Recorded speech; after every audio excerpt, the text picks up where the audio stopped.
Et si je te disais que la vie que tu désires tant, celle que tu oses parfois imaginer quand tu es seul, en silence, loin des regards qui te jugeraient, existe déjà. Pas comme une simple probabilité lointaine, mais comme une fréquence qui vibre en ce moment même, quelque part dans l'univers, attendant seulement que tu t'y alignes. Et si je te disais que cette réalité n'est pas une fantaisie, mais un héritage spirituel qui attend d'être réclamé, je ne parle pas d'optimisme, je parle de vérité. Une vérité aussi ancienne que le temps lui-même, murmurée par des maîtres oubliés, codée dans des écritures sacrées, vécue en silence par ceux qui se sont éveillés. Aujourd'hui, tu as l'occasion d'entendre ce murmure avec clarté. Et peut-être, juste peut-être, décideras-tu qu'il est temps de vivre à partir de lui. Il existe une prison dans laquelle nous naissons presque tous. Elle n'a ni barreaux, ni murs, mais elle est plus efficace que n'importe quelle cellule de béton. C'est la prison de l'attente, la prison du quand j'aurai de l'argent, quand je serai reconnu, quand je serai aimé, quand les choses auront changé, quand la vie me permettra enfin. Cette cage invisible nous apprend qu'il faut voir pour croire, qu'il faut mériter pour recevoir, que le monde extérieur est le juge de notre valeur, mais c'est un mensonge profond et séduisant. Un mensonge qui maintient des milliers, des millions d'êtres humains à vivre comme des ombres d'eux-mêmes. Georges Gurdjieff disait que l'homme ordinaire vit comme une machine. Il réagit, il répète, il croit être libre alors qu'il s'enlise chaque jour dans les mêmes automatismes. Mais il disait aussi qu'il est possible de s'éveiller. Et l'éveil commence quand tu inverses l'ordre du jeu. Quand, au lieu de voir pour croire, tu choisis de croire pour voir. Croire pour voir. 3 mots simples, mais porteurs d'une révolution. Cela ne signifie pas faire semblant, cela signifie habiter. Cela ne demande pas juste d'imaginer, mais d'incarner, de commencer à bouger, penser, parler, choisir comme celui que tu veux devenir. Car c'est seulement ainsi, en agissant comme l'être que tu veux être, que ta réalité extérieure commence à se réorganiser. L'univers ne répond pas à ton manque, il répond à ta vibration. Et la vibration la plus puissante qui existe, c'est celle qui émane d'une certitude intérieure. Mais qui serais-tu si tu savais, avec une conviction absolue, que tout ce que tu désires est déjà à toi? Comment te lèverais-tu le matin? Avec quel rythme marcherais-tu? À quoi ressembleraient tes pensées pendant que tu bois ton café, pendant que tu regardes par la fenêtre? Qui serais-tu sans doute? Sans peur, sans besoin de prouver quoi que ce soit à qui que ce soit? Tu serais enfin toi. Pas le personnage, pas le masque, mais l'être essentiel qui habite au centre de ta poitrine et qui attend le jour où tu cesseras de mendier des miettes pour t'asseoir enfin au banquet de l'existence. Car c'est ce que tu es, un héritier de l'invisible. Napoleon Hill, au terme de 20 années de recherche auprès des hommes les plus prospères de l'histoire, Henry Ford, Thomas Edison, Andrew Carnegie, a découvert une vérité que beaucoup préfèrent ignorer. Ces hommes n'agissaient pas selon ce qu'ils voyaient. Ils agissaient selon ce qu'ils savaient, même quand tout le monde affirmait le contraire. Quand tout autour semblait être pénurie, ils agissaient dans l'abondance. Quand tout semblait incertitude, ils répondaient avec conviction. Ils n'attendaient pas, ils créaient, parce qu'ils avaient compris l'une des lois les plus brutales de la vie. Tu n'attires pas ce que tu veux. Tu attires ce que tu es. Et être, ce verbe si simple, c'est là que réside la transformation. Car pour devenir celui que tu es né pour être, il te faudra faire mourir celui que tu as appris à être. Il te faudra abandonner les vieilles habitudes, les pensées anciennes, les excuses qui te réconfortent la nuit même si elles étouffent ton âme. Il te faudra arrêter de raconter aux autres et à toi-même la vieille histoire de pourquoi ce n'est pas possible, pourquoi c'est trop dur, pourquoi tu n'es pas assez. Cette histoire est en train de te tuer, lentement, silencieusement.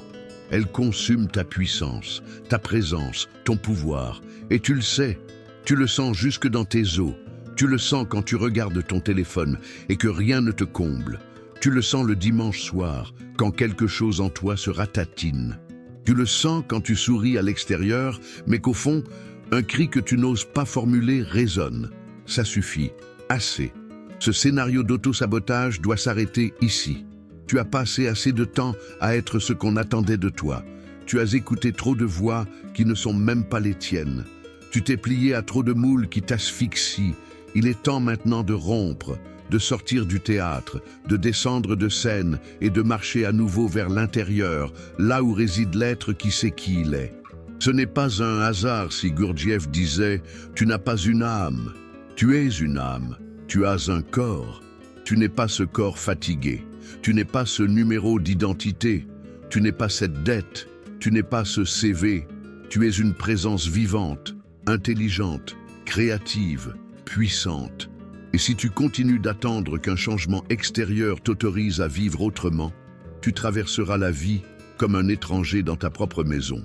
Alors écoute bien ce que je vais te dire maintenant.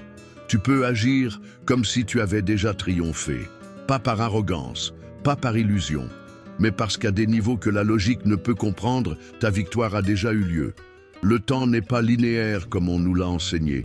Le temps est une spirale, et ce que tu appelles futur est en réalité une fréquence. Tu t'y syntonises, ou pas. Et la manière de s'y syntoniser, c'est d'agir à partir d'elle. D'agir avec la confiance de celui qui a déjà reçu. D'agir avec la posture de celui qui appartient déjà. D'agir avec la gratitude de celui qui a déjà été béni. Voilà la clé. Voilà le code.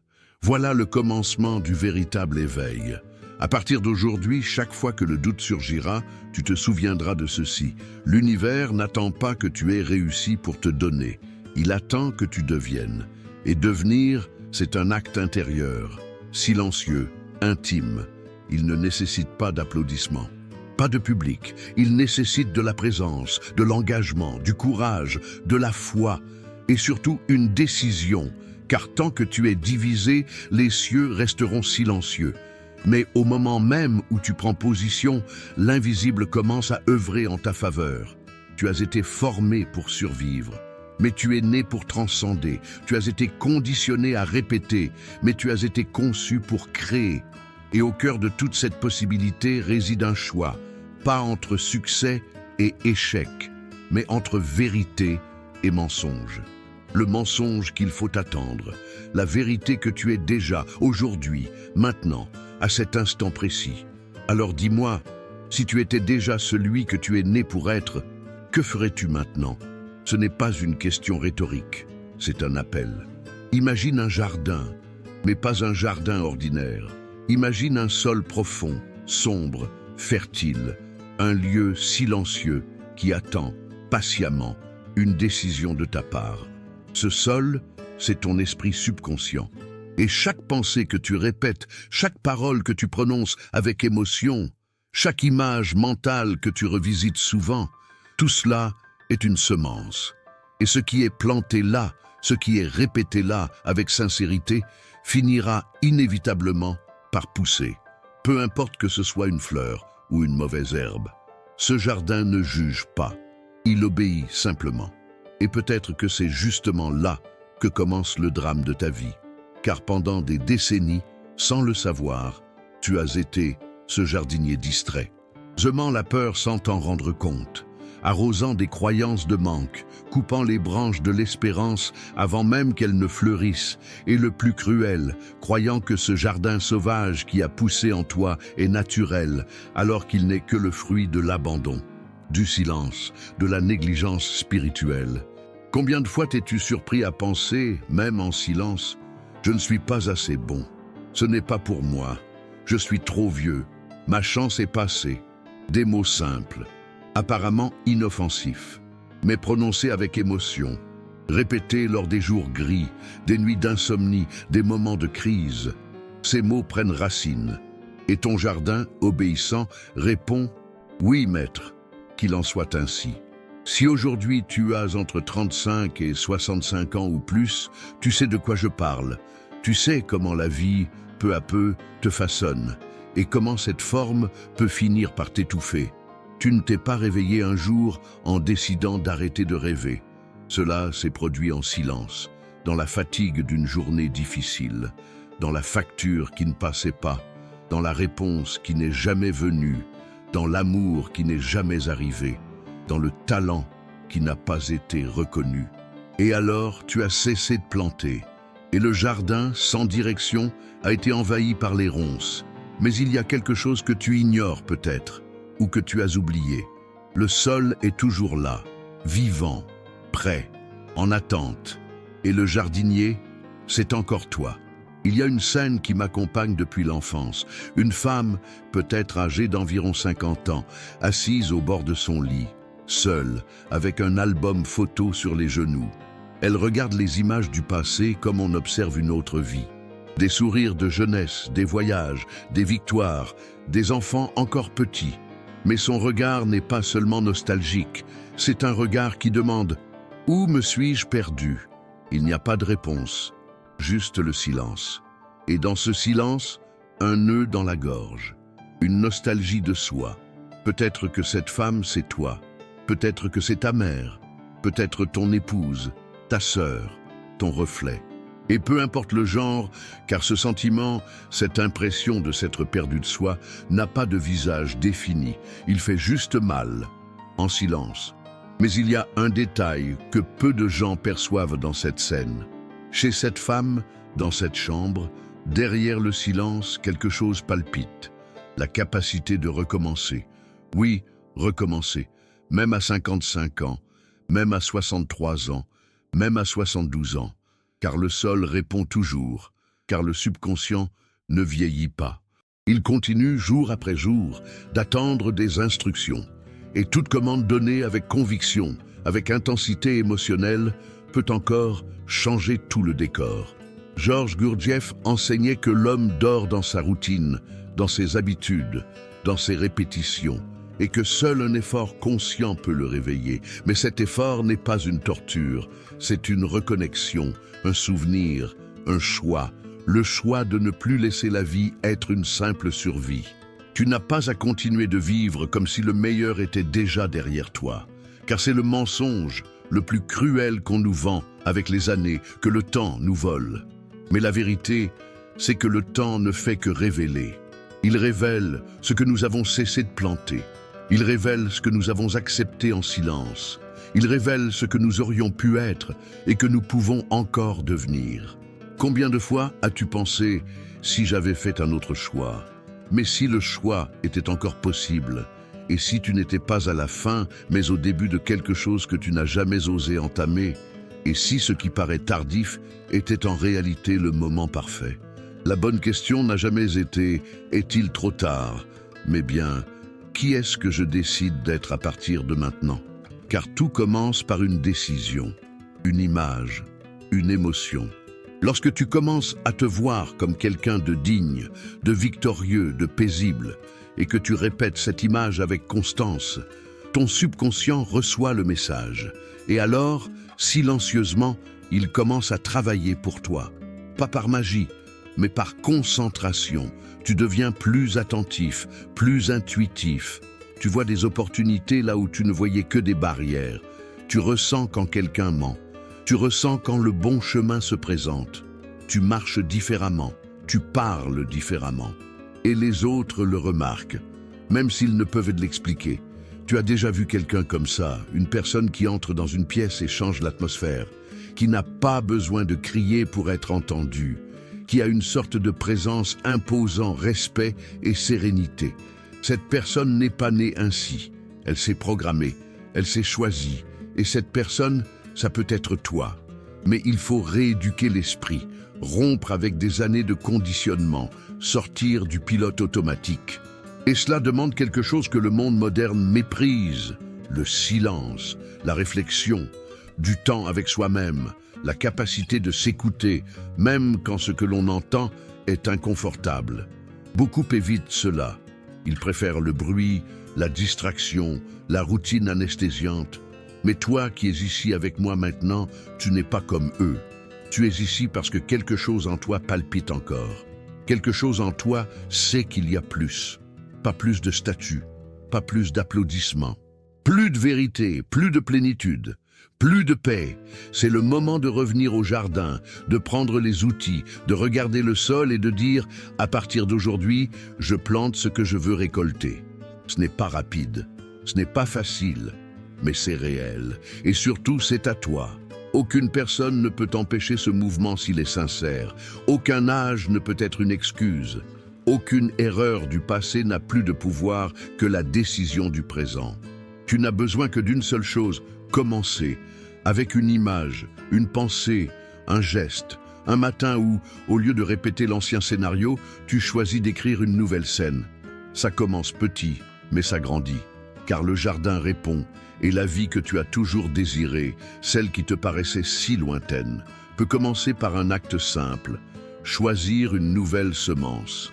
Alors, que vas-tu planter demain? Il y a un moment dans la vie où comprendre ne suffit plus.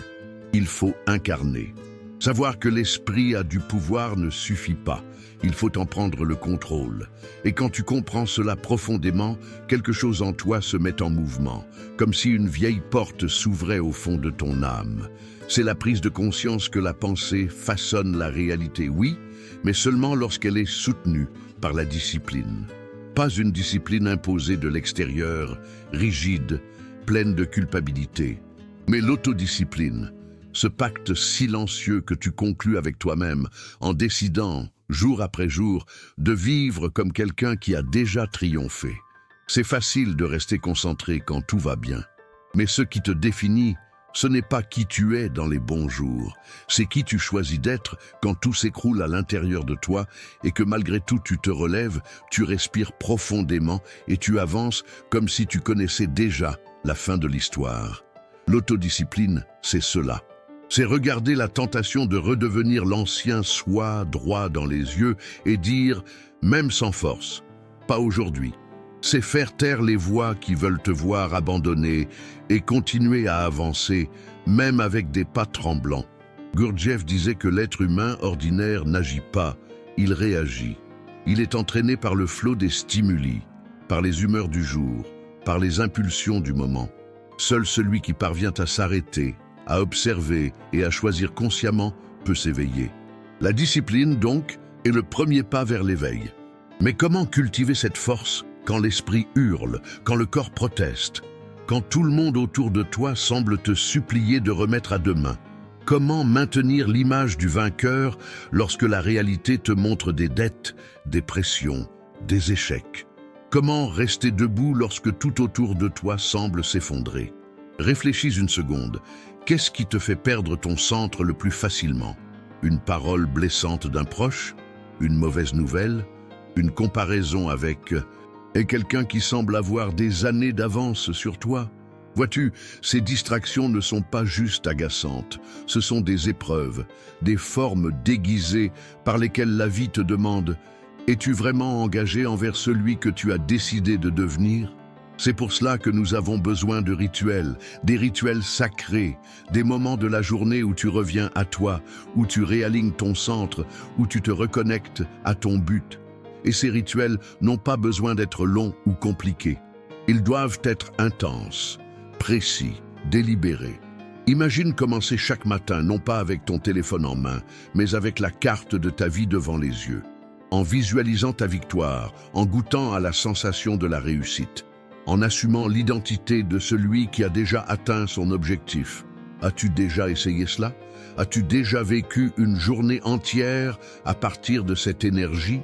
Dis-le-moi dans les commentaires si tu as déjà fait cette expérience, même pour quelques instants. Qu'as-tu ressenti? Qu'est-ce que cela a changé? Ton histoire peut inspirer d'autres et ta vérité peut devenir un pont pour ceux qui n'ont pas encore osé faire le premier pas.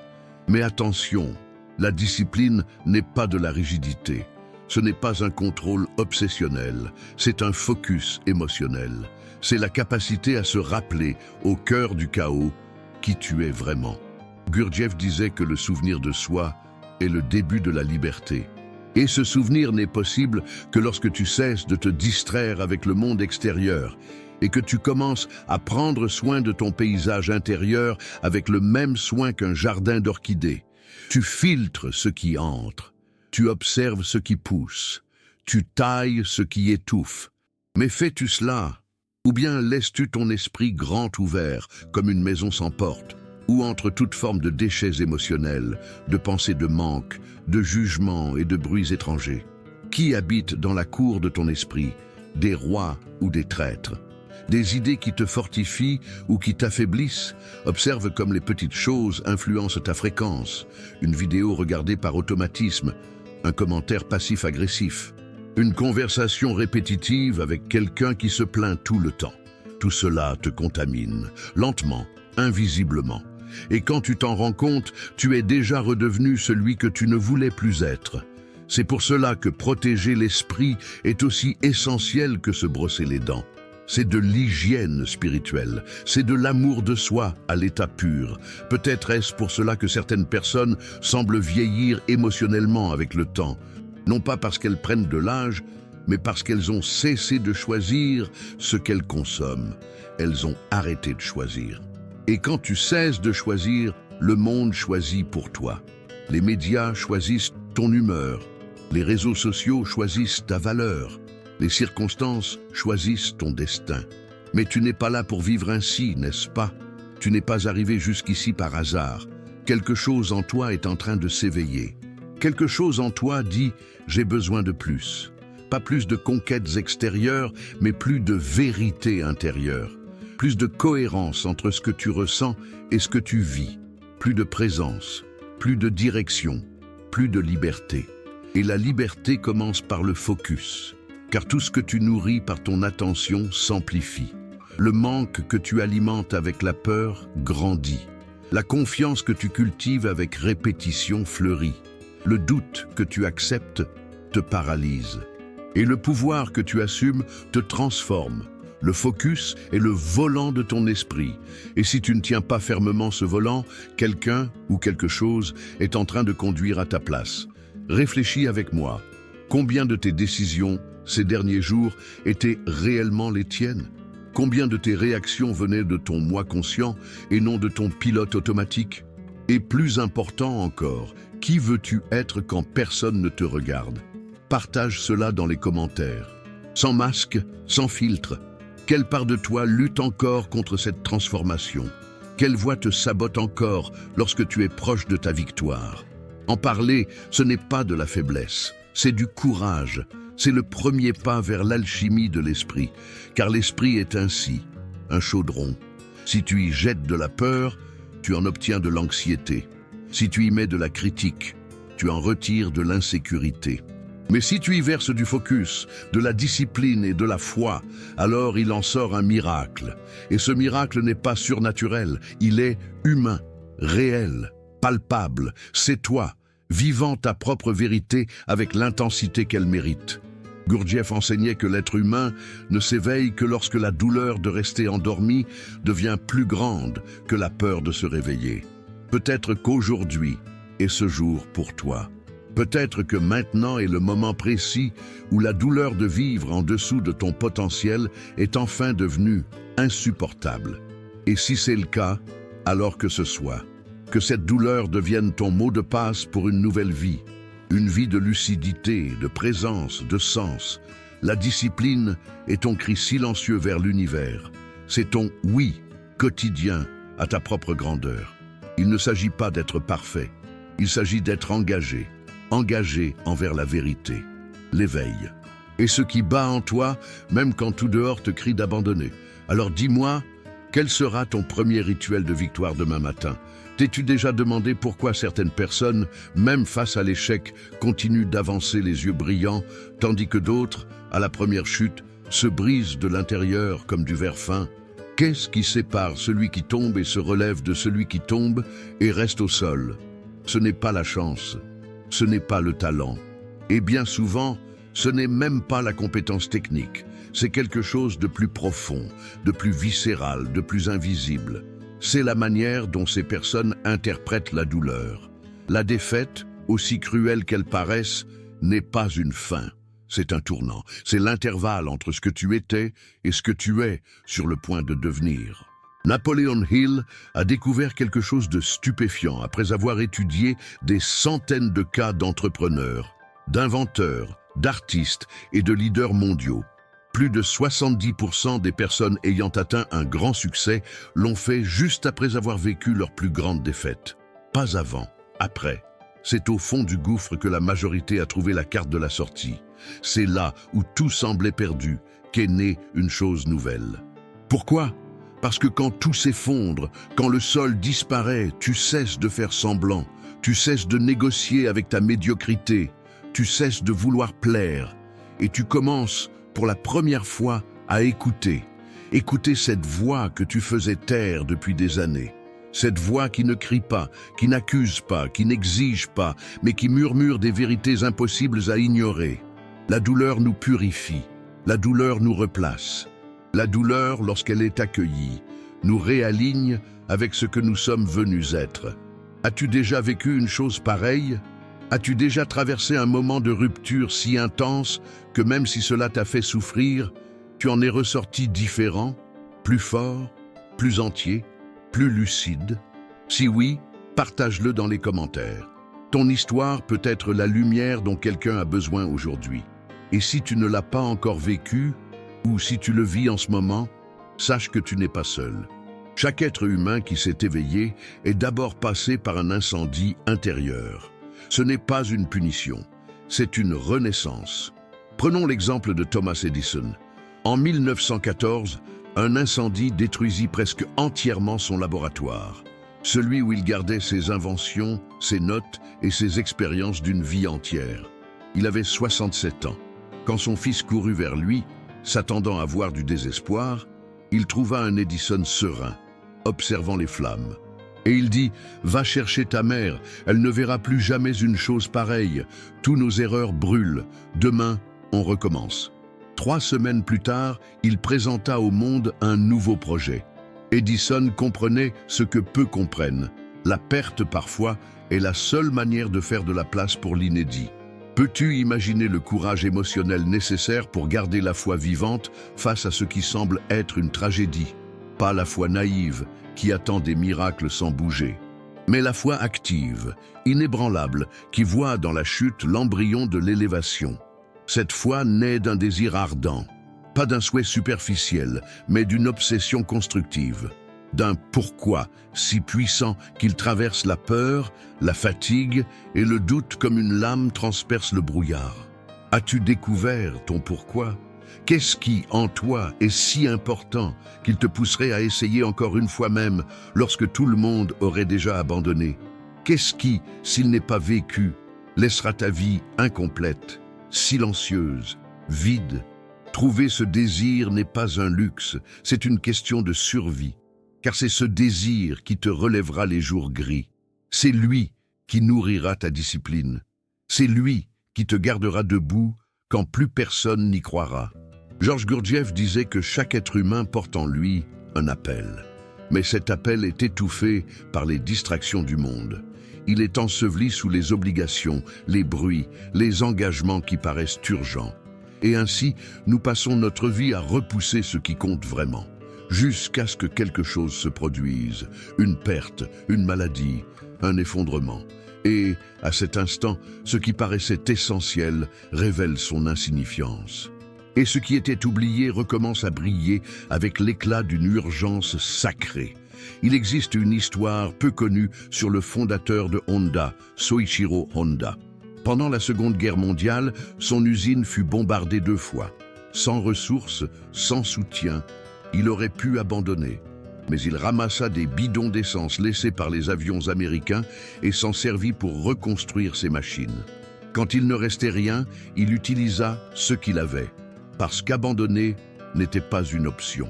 Son désir brûlant était non négociable, et des années plus tard, son nom devint l'un des plus respectés de l'industrie mondiale. Mais nul besoin d'aller si loin. Peut-être connais-tu quelqu'un qui, même sans renommée, porte ce feu en lui. Un père qui se lève tôt chaque jour pour travailler, malgré le manque de reconnaissance. Une mère qui continue de sourire malgré l'absence d'aide. Un ami qui, en silence, continue d'essayer, même quand personne ne le remarque. Ces personnes sont les héros anonymes du désir ardent. Et peut-être que toi aussi, tu en fais partie, même si tu ne t'en es pas encore rendu compte. Et si c'est le cas, le moment est venu d'arrêter de te cacher. D'arrêter de faire semblant que ça ne compte pas, car tu le sais, tu le ressens. Chaque fois que tu te trahis, une partie de toi s'endort. Et tu n'es pas venu ici pour dormir, tu es venu pour brûler, pour construire, pour devenir, pas dans la précipitation, pas dans le désespoir, mais avec fermeté. Alors regarde en toi, maintenant, pour de vrai. Oublie les distractions, oublie ce que l'on attend de toi, oublie la peur d'être vulnérable, et réponds. Qu'est-ce que tu ne peux plus remettre à plus tard? Qu'est-ce que tu dois accomplir avant qu'il ne soit trop tard? Qu'est-ce qui, s'il est abandonné, te fera sentir que tu n'as pas pleinement vécu? Cette question fait mal, mais c'est elle qui te libère. Et une fois que la réponse surgit, même si ce n'est qu'un murmure, ta mission sera de protéger ce feu, de l'alimenter, d'en prendre soin comme de la dernière bougie allumée dans un monde plongé dans l'obscurité. Car ce feu est ton guide. Et tant qu'il brûlera, tu ne seras pas perdu. Tu as déjà tout ce qu'il faut. Il ne te reste qu'à te permettre de brûler. Brûler les vieilles excuses, les masques, les concessions. Brûler l'idée qu'il est trop tard. Brûler la peur de commencer petit. Et des cendres de ce que tu n'es plus, naîtra celui que tu as toujours été. Alors, je te pose la question. Quel est ce désir qui brûle encore en toi, même quand tout autour essaie de l'éteindre? Il arrive un moment sur le chemin où le silence n'est plus vide, il devient réponse. Là où tout ce que tu cherchais à l'extérieur, tu le découvres en toi. Là où ce qui était angoisse devient clarté. Et c'est à ce moment-là que tu commences à comprendre qu'il ne s'agit plus de courir, de conquérir, de prouver. Il s'agit d'être, d'habiter une fréquence de plénitude, même si le monde extérieur n'a pas encore suivi ta transformation. C'est à ce stade que la gratitude cesse d'être une formalité pour devenir un état d'existence. Pas la gratitude ordinaire, celle qui dépend de ce que l'on voit, mais la gratitude radicale, celle qui précède, qui vient avant la manifestation, qui jaillit de la certitude que tout ce que tu as imaginé avec foi existe déjà. C'est la gratitude, comme langage de l'âme, comme déclaration vibratoire que tu es déjà arrivé. Peu de gens comprennent ce pouvoir, parce qu'on nous a appris à remercier après le miracle, pas avant, à faire confiance à ce que l'on peut toucher et non à ce que l'on ressent. Mais l'univers, comme tout ce qui est vivant, répond à la cohérence. Et la plus grande cohérence qui existe, c'est de se comporter avec gratitude pour ce qui n'est pas encore visible, mais qui est déjà vrai à l'intérieur de toi. Cette posture change tout, elle transforme ton expression, ta voix, tes pensées, ton champ vibratoire. Et quand cela change, tout change. Georges Gurdjieff disait que l'être éveillé agit dans le monde comme s'il voyait déjà ce que les autres ne voient pas encore. Il n'attend pas que les circonstances changent pour se transformer. Il se transforme et les circonstances suivent. C'est cela, le pouvoir du souvenir de soi. Quand tu te souviens de qui tu es, et de qui tu as toujours été, toute la partie change. Et ce qui était peur devient mission. Réfléchis à ceci. Quel impact cela aurait-il dans ta vie si tu te réveillais demain avec la conviction absolue que ta victoire est déjà réelle? Quelle serait ta démarche, ton regard, les mots que tu choisirais, les personnes avec qui tu te connecterais? Quel serait le filtre qui guiderait tes décisions? La personne qui a déjà gagné tolérerait-elle certains abus? Accepterait-elle certaines invitations? Reproduirait-elle certaines habitudes? La réponse à ces questions ne se trouve ni dans les livres, ni chez les gourous. Elle se trouve dans ton corps, dans les sensations qui émergent lorsque tu visualises ta version accomplie. Ressens-tu de la légèreté, une expansion, une chaleur dans la poitrine? C'est le signe.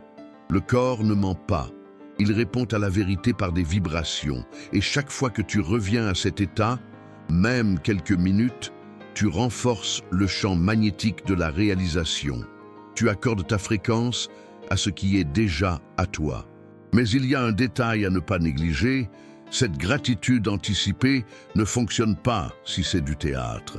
Elle ne marche que si elle est authentique, lorsqu'elle est accompagnée d'une foi inconditionnelle. Et la foi, comme nous l'a enseigné Napoleon Hill, n'est pas un optimisme aveugle. La foi est une conviction émotionnelle. C'est un savoir profond qui refuse de négocier avec le doute. C'est une position intérieure qui déclare « c'est déjà à moi. Non pas parce que tu as toutes les preuves, mais parce que tu as toutes les certitudes. Et voici le point le plus profond de tous. Lorsque tu remercies avec cette vérité dans le cœur, tu dissous la séparation entre toi et ce que tu désires. Tu quittes la posture du mendiant pour prendre celle du co-créateur. Tu ne désires plus. Tu reconnais, tu revendiques, tu collapses la réalité en ta faveur. Ressens cela maintenant. Ressens la gratitude pour tout ce qui est encore à venir, comme si c'était déjà arrivé. Ferme les yeux si tu veux.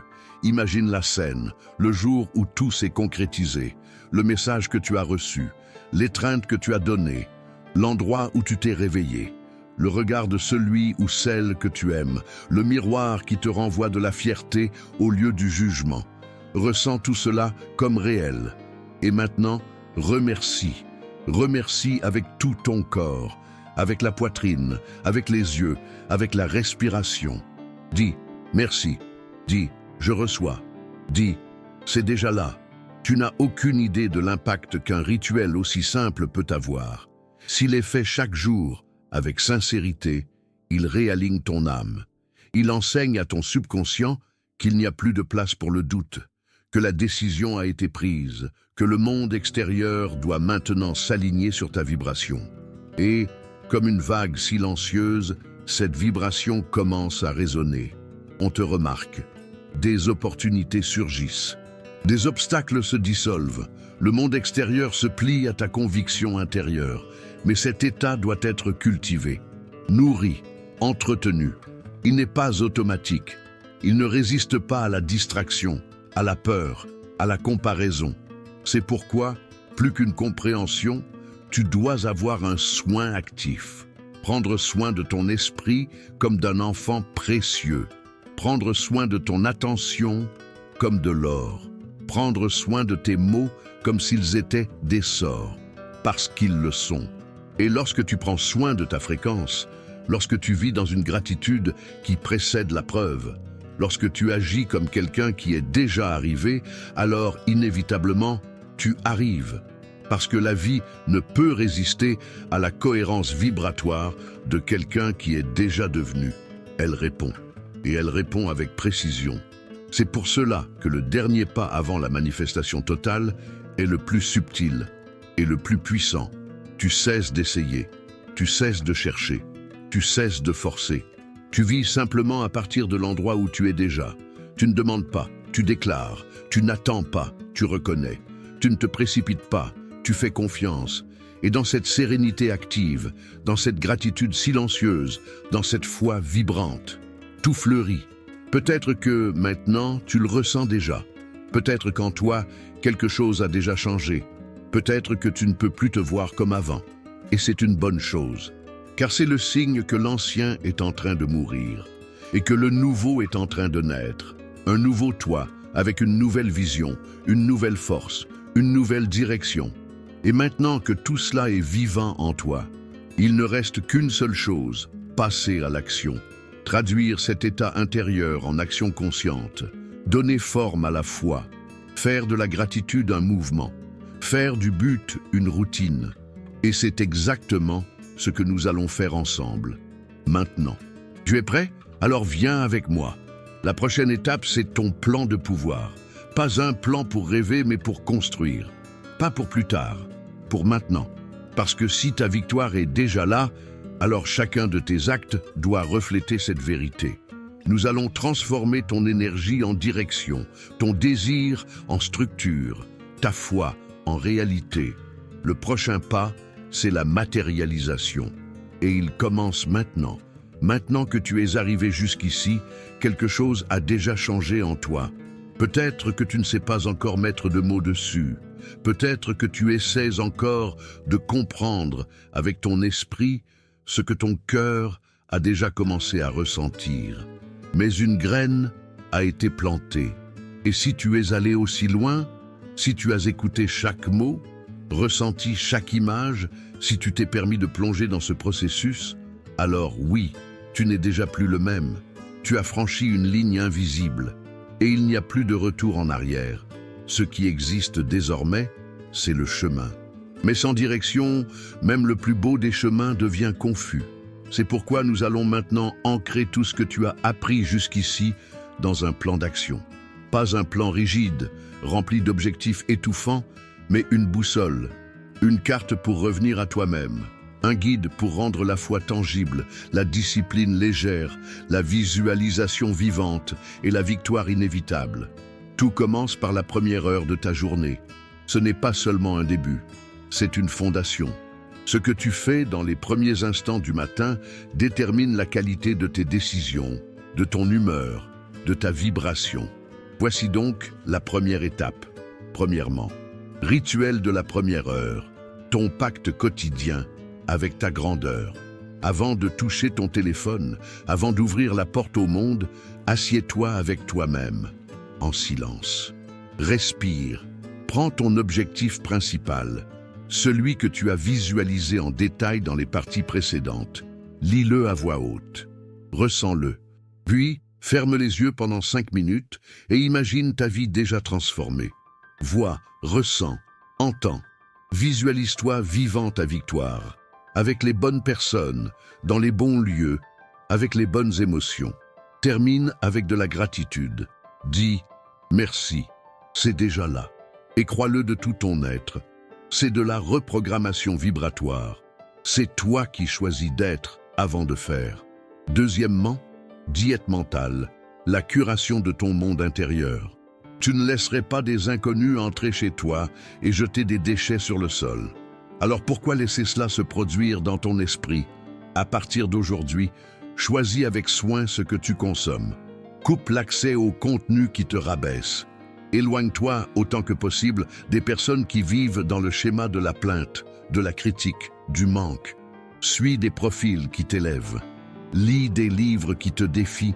Écoute des voix qui te rappellent qui tu es en train de devenir. Tu es le gardien de ta fréquence. Prends-en soin comme un jardinier prend soin d'une fleur rare. Troisièmement, la règle des 3 focus. Clarté, présence et alignement. Chaque matin, définis 3 intentions essentielles. Un focus de clarté, quelque chose que tu veux mieux comprendre sur toi ou sur ton chemin. Un focus de présence, une attitude que tu veux cultiver, être plus doux, plus ferme, plus vrai. Un focus d'alignement, une action qui te rapproche de ton moi idéal.